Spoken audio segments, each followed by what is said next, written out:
Alright, back to random stuff. How many more randoms? We got 21. Let's see what we roll next. 15. UniteUp. Was this the one that got delayed for a little bit and then just came back? I don't know. Let's figure it out. It was so close. It was almost good. I made it 7.5 episodes actually into UniteUp. And yes, this was the one that was briefly had its production or its broadcast suspended for 2 weeks, I think. And I remember that because after episode 3, it's when it auto-played to the next episode. It was a recap episode with live action stuff from the voice acting cast in it. Yeah, this one was almost good. If I had finished this would be like a flat 6, like a light, maybe decent 6. At strong, well, if it continued the way it was going, probably more of a strong 5, but this is probably the farthest I've gotten into like a boy idol show. And I do like the, like, when it's doing the music stuff, I do like it. Like this, that was what stuck out to me right away. Like they led with a music video segment, and the music video segments are pretty well directed in this. They're energetic. They've got some good camera movement. It's very jumpy camera movement, but I think that's for the purpose of not dwelling on the CG models too much. But even then, the CG isn't that bad. It's like Love Live quality, I would say. The CG specifically. But, and I like the cast. The cast is fun, easy to watch. They have some pretty good, decent, like, character building moments here and there. Especially I've already forgotten these characters' names. The blue-haired guy, the way that he has to deal with balancing like the expectations from his father with what he actually wants to do with his life. It was a decent, fun little character moment. And there's some like interesting ideas for shots and like camera work in this too. Some nice cinematography here and there. Like there was a scene. It was one of those like, oh, you're just like me scenes. But one of the characters was like up against like a giant like glass window, and so you could see the reflection of the other character in it right next to him. So I was like, oh, that's a pretty cool shot. But overall, the shot comp in this is pretty shaky at best. It's no surprise that this production fell on hard times and had to delay 2 weeks right at the beginning, because it's not... Some of it's a little rough, but most of it is just super mediocre and just not interesting. This is like a very stereotypical example of anime is just like mid-tier anime are just starting to look worse and worse and worse. Like the shot comp, or not, the composition, like the characters blending with the backgrounds is real bad. The color direction could definitely be stronger. Like the main trio has like a red, blue, and yellow color coordination thing going, but it's really not the best shades that they could have picked. Like the character designs are nice, but they really don't stand out in any way. And the real, like, that's part of the reason, that's a big reason why I dropped it. It's like I got to episode 8 and it's like they're doing like a Hawaii segment, and there was like a whole like 30-second or minute long thing of just like montage of like photos that they're taking, and I was like, oh, production's hitting real hard, huh? And they're not interesting photos either. They're super basic, generic, uninteresting stuff. So that was definitely part of it. But another part of it was that I was just bored most of the time. Like when there's nothing like character driven happening or like plot driven, when it's just like them interacting with each other, the dialogue is just kind of boring. Like it's not stilted or weird or anything. It's just not interesting. Like it's just not something that I feel like finishing, you know? So yeah, that's unfortunate.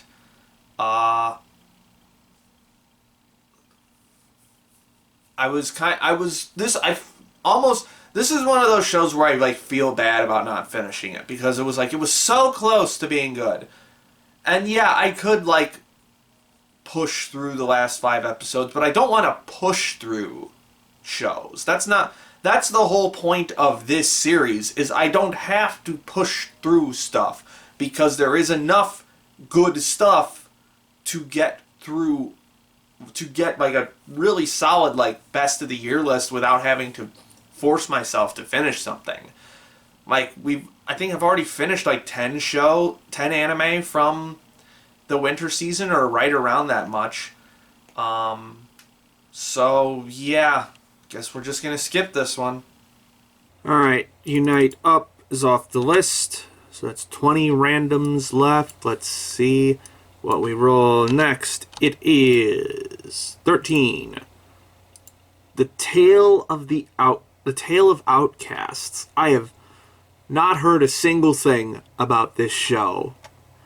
Let's find out what it is. Hey, a pro tip to aspiring animation creators.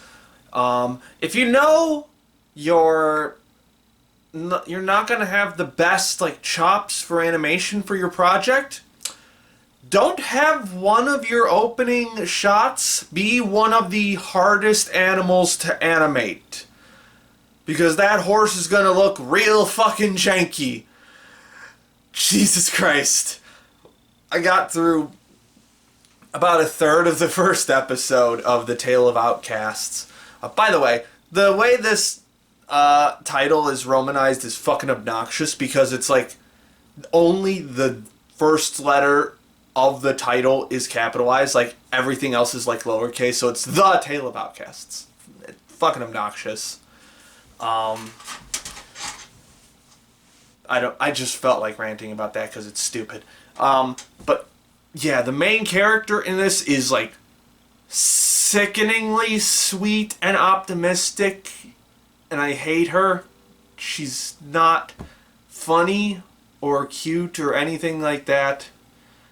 I don't want to see her. She's like, she is so sickeningly optimistic that it gets on my nerves. And there was another point where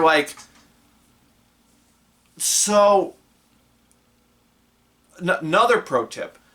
If you're going to have a character start telling a story, don't cut away to another event that's happening at the same time, unless it is clearly obvious that that's what's happening, because this demon is like, let me tell you about the time I saw one of Shakespeare's plays, and then it just cuts to a different place where a demon attack is going on. It's like, oh, is this the wild story that he's telling about the time when he went to go see his Shakespeare play? No, it was happening present day. And then it just cut back to and that's the end of the story. Fuck you. Eat shit. Let's move on. Okay, Tale of Outcasts off the list. Next is going to be 3. The Iceblade Sorcerer shall rule the world. So this is either just traditional fantasy or isekai. Not sure which one. Let's figure it out. What? What? Was that a bait and switch? Like, the opening scene, like, it wasn't great, but it at least, like, hooked me. Like, it went, like, full edgy right out the gate in a way that's at least a little more fun than something like, what was it, Mononoke or whatever? But, so that happened, and, like, it at least looked like it had something to it. And I was like, wow, the character designs feel like the texture has this kind of grittiness to it somehow. They don't look great, but at least like there's some good color direction.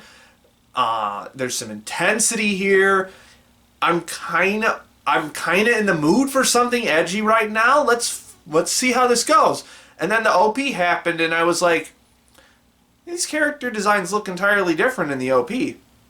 And then the stuff that happened after the OP happened, and I was like, this is entirely different from everything, and it looks like fucking garbage. Like, this is, like, post-OP in the first episode, I only made it like 4 minutes in, but like, just that, like 2 minutes that I saw, probably some of the worst character designs and animation that I've seen this from the winter season so far. Absolutely butt fucking ugly. It is disgusting. So if there's going to be this much of a difference between the like good animation, which wasn't like great animation, it was good, and the bad animation, which is fucking shitty, I'm out. The fucking characters are annoying and stupid from what I saw of them, but I don't even care about that. This show is so fucking ugly that I just can't. Alright, get this ugly fucking shit off my list. Let's see what happens next. It is 17. Doomsday With My Dog. I don't think I've heard anyone talk about this. Hopefully it has subtitles. Let's find out. Okay, so apparently that one was literally just a 4-coma comic slapped onto a screen. So we're not gonna even bother talking about that one, aside from the fact that the dialogue was so fast that I could barely keep up with it. But we are going to talk about this OVA that I just noticed I had left off my list because I noticed over on live charts that I had skipped over it. So we're going to talk a little bit about Mirage Queen Prefers Circus. Okay, I just finished Mirage Queen Prefers Circus, which is just like a single 50-minute OVA that apparently is like adapted from a novel series that's been running since 2002. Not most of it is just kind of forgettable, to be honest. It's discount Lupin the Third. It's like Gentleman Thief kind of stuff. Except it's got like slight supernatural elements to it, which kind of undercuts the like thievery mystery parts of it. Especially because they don't really explain the power system that well. Like, they just say, this character can do that. I'm like, okay. But the reason I even bothered recording this is because, like, Circus, underrated aesthetic. I really like the Circus aesthetic. And it does kind of nail the Circus aesthetic. This isn't an amazing looking OVA. It's pretty average, but it does have the aesthetic down. I'll give it that. And there are a few cuts here and there that are like, oh, you managed to do something interesting. That's cool. But also, without spoiling it, like the resolution, or I should say the post-resolution, like after the climax, everything's settled and Mirage Queen's like, why'd you do this in the first place? And we get this monologue from this clown, and it was kind of emotional. Like, I was ready to like give this like a 4 or something just for being kind of really mediocre, but the resolution of this bumped it up a little bit. I was, because of current events, it got me to tear up a little bit. Like, there was underneath like some of the mediocrity, there was a soul to this. So if you like the Phantom Thief genre, and if you like circuses, check this one out. Now let's go put it on the list. Alright, Mirage Queen Prefers Circus is done. And we're going to put it right down here. And you get a decent 5. Again, most of it was super forgettable, watered down Lupin the Third, but that ending kept it from being outright bad for me. It was definitely interesting. In any case, let's move on to the next random. So we got 17 left. Let's figure out what we get next. 9. My Life as Inukai-san's Dog. Another dog thing. Let's hope this one's animated this time. Right. I forgot this one's just softcore porn. How could I forget? I remember people mentioning this like episode 1 way back in January. Yeah, this is just porn. It's just porn. So I don't need to watch any more of it at this current moment. Maybe I'll jerk off to it later, but I'll have to download the uncensored versions, which I'm sure are out already, because High Dive has the broadcast version only. So, I don't think I could jerk it to this, actually, because, like, the art looks fine, but okay, so the first episode is like a bathing scene, and the main girl is like washing herself, and you get these like very lascivious looking like shots of her just washing herself, but the music playing over it is like the generic like running to school music, if you know what I'm talking about. Like, it just does not fit the moment at all. It's not sexy music by any stretch of the imagination. And I don't know why it was picked for this moment. It makes no sense. Also, the perspective shots in this, like, don't make any sense. Like, the perspective from...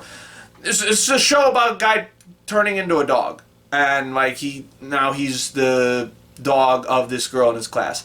The perspective shots of, like, him being held by her don't make a lot of sense. Like, there's this shot where he's supposed to be in her school bag and he's looking up at her, but it's from, like, fucking far... the perspective of someone, like, standing next to her. So it makes no sense. This sucks. I don't even know if it's good as porn. Maybe I'll find out later. Who knows? Let's move on. Alright, Inukai-san's Dog. It's off the list for now. I think we got time for one more random, so let's go ahead and figure out what that's gonna be. It's gonna be 7. The Ice Guy and His Cool Female Colleague.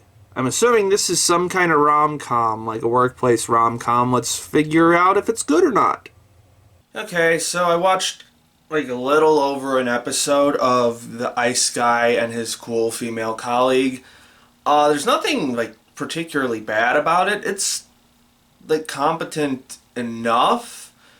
but it's not like super grabbing me on anything either. Like, I don't think the comedy is like super hilarious. It's like super basic and like, okay, this is fine, I guess. Although there was one moment fairly early on where like you could see like the ice guy like. First of all, I didn't know that this was going to be like a supernatural series. Again, I don't read premises before, so I thought this was just going to be like metaphorical. But no, it's just straight up like half yokai people. So I was like, okay, that's interesting. So like we see the guy on his first day of work, like his feet freeze solid. So I'm like, oh, he's getting like cold feet, like he's too nervous to move forward. And then the show says, oh, he is so nervous that he's like his feet are frozen and so he can't move forward. I'm like, thanks for pointing out the very obvious joke. Like, I know anime does that all the time, but it annoyed me in this particular instance. But yeah, the comedy's like, it's fine. It's not. It's kind of nothing, really. It's maybe a light chuckle per episode. And again, I only watched a little over an episode, so yeah, it's fine. I like the character designs, but the compositing is super fucking hit and miss. When it actually tries to be interesting with like its lighting and composition and stuff, it looks pretty decent. But when it's just like a plain old like normally lit shot, it looks pretty fucking bad. So I don't particularly feel like continuing this just because it's not visually appealing most of the time. Also, this isn't like a yet positive or a negative, but I actually noticed like the characters, like their eyes actually like twitch a little bit, like when they're like looking around. Like I don't think I've ever seen that before. Like, it's like realistic eye movement. So that was interesting. I am curious to see like if this director goes on to do more interesting stuff, because he's mostly known for like directing like shorts, like spin-off shorts of other properties. So it'll be interesting to see if like he ends up making a real name for himself. But for now, I really don't have any interest in continuing this. Alright, Ice Guy is off the list. Now it's time to jump down to our end caps here, and we're going to try out Bluelock. I know this is a really insane sports anime, and that's about it. So let's figure out how insane it is. Well, goddamn, that was pretty intense, I'll tell you what. I just finished up all of Bluelock. This was like the one end cap that I was most like speculative as to like, am I gonna enjoy this? Because sports anime are real hit and miss for me. Like, if it's not polished enough, I'm definitely not gonna enjoy it. But even then, like, I'm not a sports guy in general. Although I think I've mentioned this before in the seasonal wrap-up show, that I did play a lot of soccer in my youth. Not at any, like, super competitive level, but, like, the local, like, just local community teams when I was younger. So this is, like, the one sport where I know, like, actually what it's like to play it for reals, I guess. Not that matters with this series, because this series really throws a lot of the rules for how sports series are supposed to be, I guess, out the window. In a sense, because, like, the whole gist of this series is, like, fuck that team camaraderie shit, fuck that power of friendship shit. We are going to be the fucking best. And if you can't keep up, die. Uh, it only just like occurred to me as I was nearing like the end of this series, but this is very much like, this is like if Michael Jordan was a anime, was an anime, because I'm a Chicago suburbs guy, so I grew up with Jordan in the 90s, and just, well, I was on the tail end of that, so I only saw like clips of it afterwards, but like, you hear stories of like how everyone on the 90s Bulls was just like basically afraid of Jordan and only got that good because of him. And that's basically like, what if every character in this anime was Michael Jordan? Or I guess, what if every important character was Michael Jordan? And so, like, it's really got this like, that's where it, like, doesn't quite completely X out the, like, teamwork, power, friendship stuff, where it's like, well, you still have to rely on people in order to, like, make plays and stuff, but it's, instead of, like, being like, I trust you because you're my buddy, you're my teammate and everything, it's like, no, I trust you because you're really fucking good, and I can use you. And I think that was a really interesting pivot for this series to make. And it's a very bold one to make, too, especially since sports anime really don't have that vibe very often. But what makes Bluelock work is, weirdly enough, like, its rhetoric. The way that it describes what it's trying to do is really captivating. Like, and the more you listen to what it's describing, what it's trying to do, the more you're like, yeah, that makes sense. Yeah, I can get on board with that. Yeah, that sounds right. And I'm sure if, like, you really got into the weeds of it, you could be like, well, this isn't true, and that's not really true, that's not necessarily true. But, like, the core, like, thrust of this series is incredibly powerful and incredibly, like, rhetorically strong. So I definitely have to give it credit for that. But aside from, like, just the premise, and, like, aside from the main premise of the series, just the way that it approaches everything with how it builds all of these characters in interesting ways, is just really what kept this series moving forward, aside from that constant idea of, like, you have to eat up everything in your path in order to get better. Like, the way that these characters are just constantly evolving throughout the series,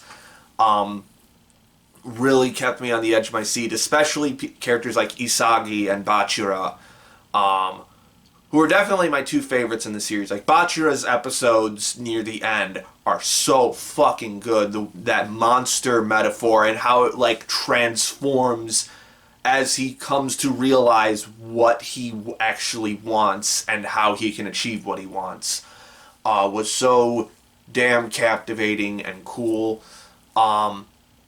Really liked all of the, like, puzzle piece metaphors that were used throughout the series, and the way that that was implemented visually was really strong as well. It got a little repetitive as it went on, but the visuals were strong enough to capture that idea fully. What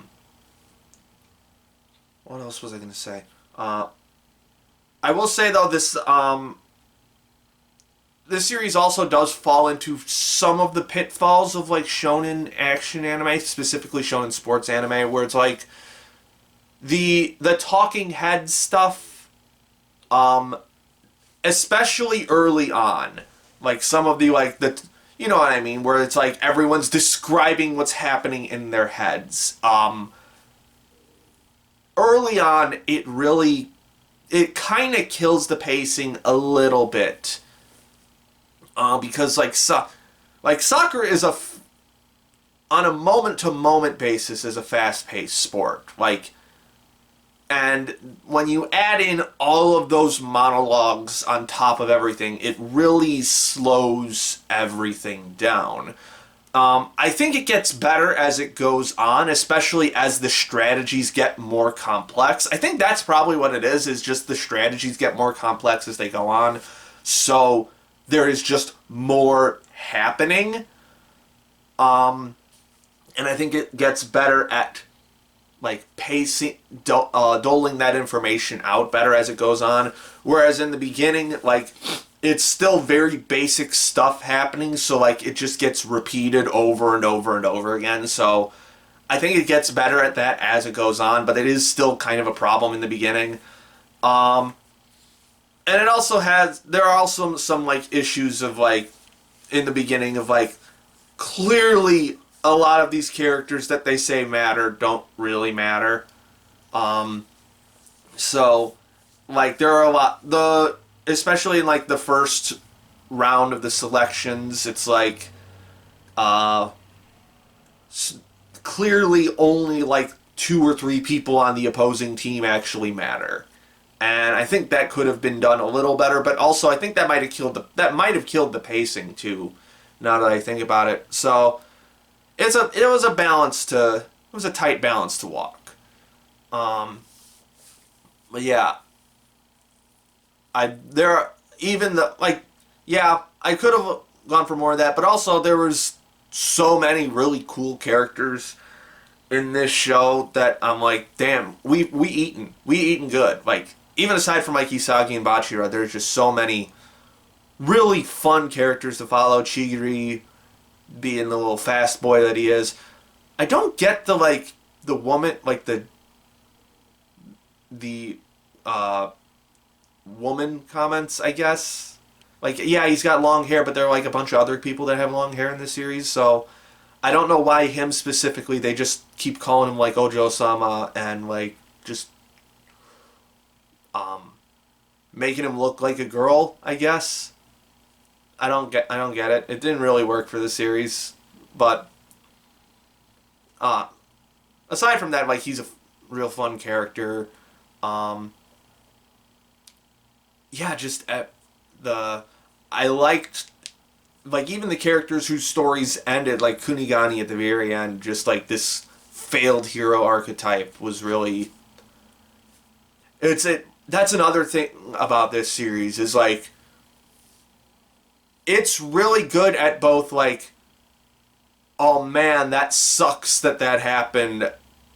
Man, I feel you. And also, damn, sucks for you, bro. Get good. Like, it's got a really strong balance of both of those things. Like the episode 18, the famous, which is where it has the famous mistranslated scene from the manga, the "I wasn't the king." It has that scene in it, and that scene was so fucking good. That might be my favorite scene in the whole series. Just the absolute schadenfreude of that moment of watching Barrow getting his shit pushed in was so fucking fun. And yeah, just really strong cast of characters and really strong visually too. This is definitely up there in terms of like highly well produced shonen action series. It's got its faults here and there. Like, sometimes the compositing could be a little better, and sometimes the shots are a little wonky. But on the whole, it's really solid. Really strong character designs for most of the time. Sometimes they go a little overboard. Like whoever the guy with the highlights is at the very end. That's a little overboard for my taste, but not too bad. I do wish Rin's character design stood out a little more. He's kind of plain looking. But it's not a bad character design by any stretch. Even like some of the plain character designs are pretty good. Like Isagi's design is pretty plain, but it really works, especially because of these extremely intense facial expressions. I love the facial work that these characters is done with the animation. I love the absolute intensity of everything. This scratchy line work, the shading, even like those like that smoke effect used for like their aura. If this had been more of like if they had gone with more like traditional portrayals of aura in anime, I don't think it would have worked for this series, but I think like that smoky effect really works because it's a lot more like intense and a little more villainous almost. So really liked that. And I think this series did a pretty okay job at hiding its CG. Like, the only time it really uses CG is in wide shots of characters running across the field. I think in the back half, or more like the back, like 8 episodes really, it starts to fall off a little bit just because of like the specific colors being used for certain characters. But overall, I think it did a pretty good job of hiding the CG. Like the wide shots are kept relatively short, so you don't dwell on them for too long. There's never like up close shots of like CG characters, so I think that it did a really good job of hiding the CG and just wrapping everything up in the intensity of it all. Speaking of the intensity, holy shit, this soundtrack is so fucking hype. I have to look up who did this afterwards because this was so fucking good. There were some moments in this where I was like, this sounds like a fucking Jeff Williams soundtrack. Jeff Williams being the guy who did the music for like Ruby and Red vs. Blue. So yeah, I really liked this series. I was curious as to how the pacing was going to go in the last few episodes, because it was like a lot of like it doesn't end where you think it ends. Like there's like 2 extra episodes of stuff happening after where you think it's going to end. So it was really keeping me on my toes there as well. I am hyped for season 2. I am very curious as to what the hell is going to happen. Yeah, this shows. Oh, one last thing I forgot with the introduction of the like national players at the end. One, treading a very fine line of are you gonna be racist? Because listen, when you put in this case it's a native Brazilian player. When you have black characters in anime, you're always treading that line of are you gonna be racist? Are you gonna be Haikyuu? Or are you gonna be like Robot Laser Beam? So there's always like a fine line there. I think it's doing fine so far. Hopefully it doesn't fuck it up in the future. And also the voice acting for those characters was wild. Because they actually got someone who was British to do the England player. Like, I didn't even look up the character, but it was very clearly that is a native-speaking British person. Clearly not a Japanese person. Because also very clearly the other 4 international players were Japanese people. It's like not even close. It's not even close. Also, the Spaniard. Now, I'm not entirely sure what a Spanish accent sounds like in comparison to a Mexican accent. But I don't think it sounds like a French accent. And this guy sounds French. I don't know. That was just wild to me. It was so insane. Like, you got the British guy. Why couldn't you get, like, other people? Anyway, Bluelock, really good. Let's figure out where to put it on the list. Alright, Bluelock is done. And we're going to put you right under Onimai here, just outside the top 5 at number 6. And you get a light 8. That was pretty dang good.